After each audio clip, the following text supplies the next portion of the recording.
अस्सलाम वालेकुम, welcome to my YouTube channel. आज हम इंपॉर्टेंस ऑफ फॉसिलाइजेशन या पैलेंटोलॉजी की इंपॉर्टेंस या फॉसिल्स की इंपॉर्टेंस को डिस्कस करने जा रहे हैं। अगर आप लोग नए हैं तो आप लोगों से रिक्वेस्ट है इस चैनल को सब्सक्राइब करना और लाइक भी करना, लाजमी लाइक करके जाना है, ठीक है।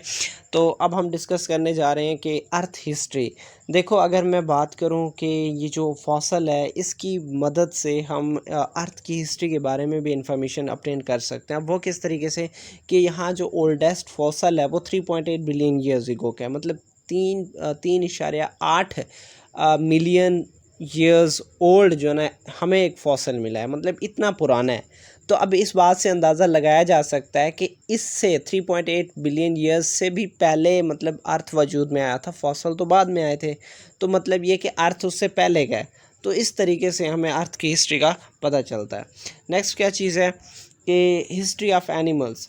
अब देखो, जो एनिमल्स हैं, पास्ट में जो एनिमल रहते थे उनकी फॉसल से हमें इस बात का पता चलता है, उन प्लांट्स का पता चलता है कि वो कैसे ग्रो हुए, क्या खाते थे, किस तरीके से उनके सोशल इंटरेक्शन थे, उनके तमाम ऐसे वेज़ लाइफ के ऐसे तमाम एस्पेक्ट को हम क्या कर सकते हैं, स्टडी कर सकते हैं।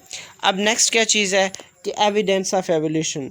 कि देखो, अब एवोल्यूशन एक्चुअली किसी न किसी चेंजिंग की वजह से आता है, मतलब जो ऑर्गेनिज्म की लाइफ में जो चेंजेस आती हैं उस चीज़ को हम एवोल्यूशन कहते हैं। और वो ऐसे नहीं आता, कोई ना कोई ऐसा इवेंट अकर होता है जिसकी बेस पे जो है ना आने वाले जानदारों में तब्दीलियाँ आती हैं। तो सिमिलरली कि अब इस फॉसल्स की वजह से हमें ये पता चलता है कि भाई जो लाइफ जो अर्थ में रही है वो कैसे थी और किस तरीके से एवोल्यूशन आई, कौन सी डिजीज़ेस थी जिन्होंने जो है ना इस एवोल्यूशन की एवोल्यूशन की वो वजह बनी है। अब उसके अलावा अगर हम बात करें प्रिमिटिव एनिमल्स और जो प्लांट्स हैं वो रॉक्स में जो प्रिजर्व्ड हुए हैं वो एक्चुअली जियोलॉजिकल पीरियड्स के स्टार्टिंग में, जियोलॉजिकल पीरियड जब स्टार्ट हुआ है तो उसके शुरू में जो प्रिमिटिव एनिमल्स हैं वो रॉक्स में दब गए थे। और इसी तरीके से अगर हम बात करें सेडिमेंट्री रॉक्स की तो ये जियोलॉजिकल टाइम पीरियड के एंड में बने हैं, ठीक है।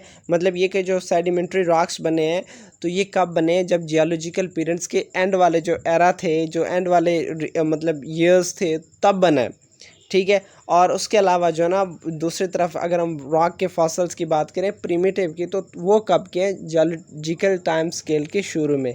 एक तो जियोलॉजिकल टाइम स्केल के शुरू में बात की गई है, दूसरा क्या बात की गई है उसके एंड में, ठीक है। सेडिमेंट्री का जिक्र कहाँ हुआ है, जियोलॉजिकल टाइम पीरियड्स के लेटर जियोलॉजिकल पीरियड्स में, ठीक है। अब उसके अलावा भाई अगर देखा जाए तो सेडिमेंट्री रॉक्स जो है ना वो तो पहले जो हमने बात की थी वो प्रिमिटिव एनिमल्स की थी, प्रिमिटिव प्लांट्स की थी। लेकिन जो सेडिमेंट्री रॉक्स हैं वो हमें modern forms of plant and animals को डिस्कस करवाता है कि भाई सेडिमेंट्री रॉक्स में मॉडर्न प्लांट्स के फॉसल्स मौजूद हैं, ओके। अब नेक्स्ट क्या चीज़ है कि अगर हम बात करें इन फॉसल्स के बहुत सारे इंपॉर्टेंस हैं। अब पहली बात तो ये कि भाई किंगडम एनिमिलिया और प्लांट्स में क्या रिलेशनशिप है और कब से, मतलब ये कि इनके दरमियान वाला जो लिंक है वो कब ख़त्म हुआ है, ठीक है। और दूसरी बात ये कि ऑर्गेनिक एवोल्यूशन का एक पूरा पिक्चर हमें खोल के सामने दे देता है कि भाई इस तरीके से भाई चेंजेस आई हैं, ओके। अब जियोलॉजिकल जो एज है उसको फिक्स करना है कि कब से कौन से ईयर्स ईटीसी किस तरीके से चलता आ रहा है, सारी एज और ईयर्स के बारे में इंफॉर्मेशन प्रोवाइड करना। और आपको पता है कि भाई क्लासिफिकेशन की बात करें तो क्लासिफिकेशन भी एवोल्यूशन है, क्योंकि अब जानदारों को जब क्लासीफाई करते हो तो उनके फैमिलीज़, उनसे रिलेटेड ऐसे सारी चीज़ें मिलती जुलती हैं। सिमिलरिटी की बेस पे ऑर्गेनिज्म को हम ग्रुप और सब ग्रुप में डिवाइड करते हैं, तो अब उनमें थोड़े से डिफरेंसेस होते हैं तो उनको हम जीनस में रख देते हैं। लेकिन उनकी फैमिली मतलब ये कि फैमिली एक ही होती है, ऐसा समझो कि ऊपर से उनका जो बाप दादा है किंगडम तो वो एक होता है। तो इस वजह से क्या होता है कि उनमें कोई ना कोई रिलेशन होता है और जियोलॉजिकल टाइम स्केल के साथ उनमें क्या होती हैं, तब्दीलियाँ आती रहती हैं। इस चीज़ को भी हम मतलब ये कि पढ़ते हैं। अब उसके बाद अगर हम बात करें फॉसल फ्यूल डिपॉजिट्स की तो वो ऑर्गेनिक वर्ड से ही अपटेन होती। हज़ारों साल पहले जो जानदार जो प्लांट्स दब गए थे उनसे ही फॉसल फ्यूल्स बने हैं भाई। अब उसके बाद नेक्स्ट क्या चीज़ है, अगर हम बात करें large deposits of coals are associated with sedimentary rocks deposited, ठीक है। अगर परमियन पीरियड्स में जो सेडिमेंट्री रॉक्स बने हैं उनमें ही जो ना कोल के जो है ना डिपॉजिट्स, उनके ज़खायर मौजूद हैं। उसके बाद हम बात करते हैं कि petroleum deposits are commonly formed within the marine sediments of the tertiary period. Tertiary periods में जो सेडिमेंट्री रॉक्स बने हैं, अब वो किसका पता देते हैं हमें? पेट्रोलियम डिपॉजिट्स का, कि वहाँ पेट्रोल मौजूद है। उसके बाद नेक्स्ट क्या चीज़ है? Fossils are one of the most useful aids in the finding oil, क्योंकि भाई जहाँ फॉसल्स पाए जाते हैं वहाँ ऑयल होगी, ठीक है। अब उसके बाद जो है ना, क्योंकि अगर हम बात करें फॉसल्स तो रॉक्स की लेयर्स में मौजूद है। अब रॉक्स की लेयर्स में जहाँ जहाँ मतलब फॉसल्स मौजूद है वहाँ पोर्स हो सकते हैं। अब उन पोर्स में क्या होगा? फिर ऑयल होगा। अब उसके बाद नेक्स्ट क्या चीज़ है? रॉक्स ऑफ डिफरेंट, अच्छा ये कह रहे हैं कि भाई रॉक्स क्योंकि ज़माने वक्तन फ़वक्तन बनता रहा है, तो अब वक्तन फ़वक्तन जो रॉक्स के अंदर दबने वाले जो जानदार थे वो भी क्या थे? डिफरेंट थे। तो डिफरेंट रॉक्स की जो एजेस हैं वो भी क्या है? डिफरेंट हैं। तो अब उनसे जो बनने वाला फॉसल है वो भी क्या होगा? डिफरेंट होगा। अब उसके बाद नेक्स्ट क्या है? The study of microscopic fossils brought in the chips of rocks. अब देखो क्योंकि जो रॉक्स की जो ऐसे तह बनी है, तो उन तहों में जब उनको खोदा गया तो उसके अंदर क्या मौजूद थे? ऑयल डिस्कवरीज और गैस डिस्कवरीज हुई हैं। अब देखो ये इतने सारे इंपॉर्टेंट्स हैं इन फॉसल्स के, ठीक है। सिर्फ एक हड्डी को उठा के ये नहीं कहना कि भाई इसकी क्या वैल्यू है। अब उसके पीछे बैकग्राउंड जो है ना, हिस्ट्री, तो हिस्ट्री को भी देखें ज़रा, कितना खुल के जो है ना ये चीज़ें सामने आ रही हैं कि ये ऑयल बनता है, वो चीज़ बनता है, ये चीज़ बनता है, कोल बनता है, अर्थ की हिस्ट्री का पता चलता है, बहुत सारे मतलब एक लाइफ का पता चलता है कि एक ऑर्गेनिज्म कैसे सर्वाइव करता था, सारी चीज़ों का पता चल रहा है, ठीक है। सिर्फ एक फॉसल ये बोन उठाने से मतलब ये कि उस कुछ नहीं पता चलता देखा जाए तो, ठीक है। हम उसे बेकार समझते हैं। सही कह रहा हूँ कि अगर पैलेंटोलॉजी का बंदा ना हो तो वो यही समझेगा कि यार ये क्या हड्डी है जानवर का, फेंको इसको, पता नहीं क्या क्या अजीब अजीब मतलब बातें करते हैं। एक पैलेंटोलॉजी समझ सकता है कि उसकी, पैलेंटोलॉजिस्ट ही समझ सकता है कि उसकी क्या वैल्यू है। अब fossil help in establishing the geological age. अब देखो फॉसल्स की मदद से ही हमने जियोलॉजिकल स्केल को जो है ना, जियोलॉजिकल एज को डिस्कवर किया। और उसके अलावा super position of sedimentary formation, ये जो सेडिमेंट्स की जो रॉक्स की जो लेयर्स बनी है, ये जो तह दर तह लेयर्स बनी है, उनकी आर्डर को, उनकी जियोलॉजिकल एज को, इसको भी हम किसकी मदद से डिटरमाइन करते हैं? फॉसलाइजेशन की मदद से डिटरमाइन करते हैं। एक्चुअली बायोस्ट्रेटिग्राफी का मतलब ये है कि यही जो ये रॉक्स की जो लेयर्स हैं इनके अंदर फॉसल्स बनी है, और इन रॉक्स की जब हम एज डिटरमाइन करते हैं जिनके अंदर फॉसल्स मौजूद होते हैं, इस चीज़ को हम बायोस्ट्रेटिग्राफी कहते हैं। अब नेक्स्ट क्या चीज़ है कि अब देखो अगर हम बात करें ये जो रॉक्स या डिपॉजिट्स ऑफ जो रॉक्स हैं, ठीक है, ये इनके अंदर बहुत सारे ऑर्गेनिज्म, डिफरेंट ऑर्गेनिज्म डिपॉजिट्स हैं।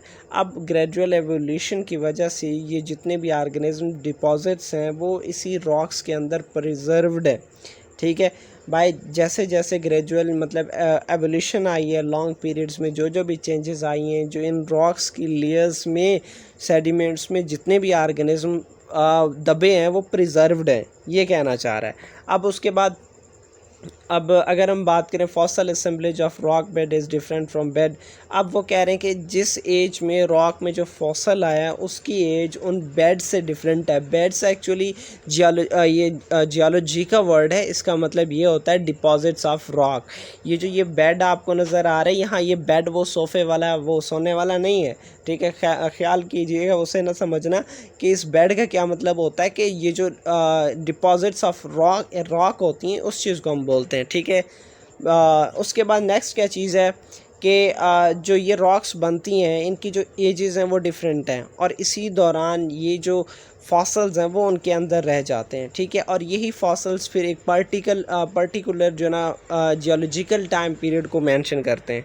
अब उसके बाद फर्दर हम बात करते हैं कि यही जो ये जियोलॉजिकल एज जो इसी से हमें पता चलता है, या फिर हम बात करें नहीं फॉसल से पता चलता है कि ये जो लेयर्स हैं वो कितनी पुरानी है, इनकी जियोलॉजिकल एज कितनी है लेयर्स की। और एज के अलावा जैसे जैसे टाइम पीरियड्स में उनमें कौन कौन सी ऑर्डर, उनकी जो सेडिमेंटेशन जो उनकी लेयर्स हैं वो कैसे बनी है, ठीक है।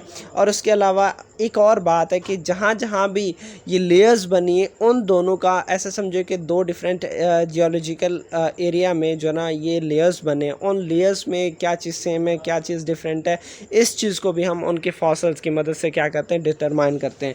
और उसके बाद क्या है कि जो अगर हम कि रॉक्स की एज को भी क्या करते हैं, इन फॉसल्स की मदद से डिस्कस करते हैं कि इस रॉक की जो एज है वो कितनी पुरानी हो सकती है, ये भी फॉसल्स बताते हैं भाई। और क्या हो, अब पास्ट क्लाइमेट किस तरीके से था और अब की बनिस्बत वो बहुत ज़्यादा गर्म था, इस चीज़ को भी हम किसकी मदद से डिस्कस करते हैं, इन्हीं फॉसल्स की मदद से। इन्हीं फॉसल से पता चलता है कि वो जो पहले वाले जानदार थे वो कितने टेम्परेचर पे सर्वाइव कर रहे थे।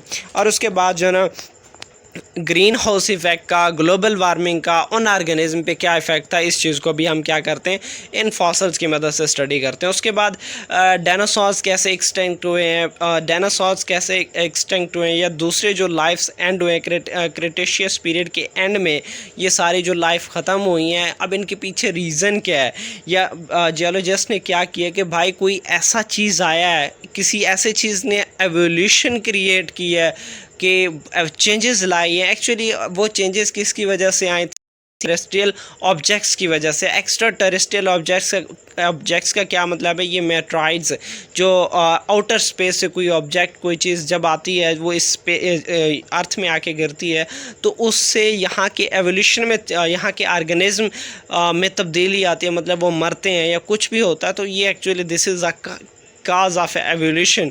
तो ये भी बाय उन फॉसल्स की मदद से हमें पता चलता है। अब उसके बाद इकोनॉमिकल वैल्यू क्या है उन फॉसल्स की, भाई आपको पता है, यही चीज़ हम लास्ट में पढ़ चुके हैं कि लोग फॉसल्स को कलेक्ट करते हैं, उन्हें बेचते हैं, ख़रीदते हैं, मतलब ट्रेड करते हैं, तिजारत करते हैं, ज्वेलरी में भी इस्तेमाल करते हैं, फर्नीचर में भी इस्तेमाल करते हैं। भाई हम पीछे भी डिस्कस कर चुके हैं कि जो है ना वो किस में, ये स्लैब्स बनाने के, इनकी जो स्लैब्स हैं वो लोग स्लैब्स अपने घरों में रखते हैं, डेकोरेशन में इस्तेमाल करते हैं, फर्निशिंग में इस्तेमाल करते हैं, और टेबल्स बनाते हैं, बेसन्स वगैरह बनाते हैं। ये सारी चीज़ें इन चीज़ों से बनते हैं, अपने बिल्डिंग स्टोन्स के तौर पर इस्तेमाल करते हैं। और उसके बाद हम बात करते हैं कि जो ना ये बहुत ब्यूटीफुल होती हैं, इस वजह से लोग इनको रखते हैं। और उसके अलावा जो ना ये क्या है कि अगर हम बात करें कि इनसे हमें साइंटिफिक नॉलेज मिलता है, ये सिस्टमिक स्टडी मिलता है कि भाई क्या क्या ताल्लुक़ है, टैक्सोनॉमी, ये जानदारों के एवोल्यूशन कि ये सारी चीज़ें हम इन चीज़ों को स्टडी करते हैं। उसके बाद उनकी रिक्रिएशनल वैल्यू को स्टडी करते हैं। यही फॉसल से हम जियोलॉजी को भी स्टडी करते हैं, अर्थ को भी स्टडी करते हैं। ये सारी की सारी चीज़ें किसकी मदद से होती हैं, फॉसल्स की मदद से होती हैं। तो ये था हमारा आज का टॉपिक, और चैनल को सब्सक्राइब लाजमी कीजिएगा। तब तक इजाज़त चाहता हूँ, ओके, अल्लाह हाफिज़।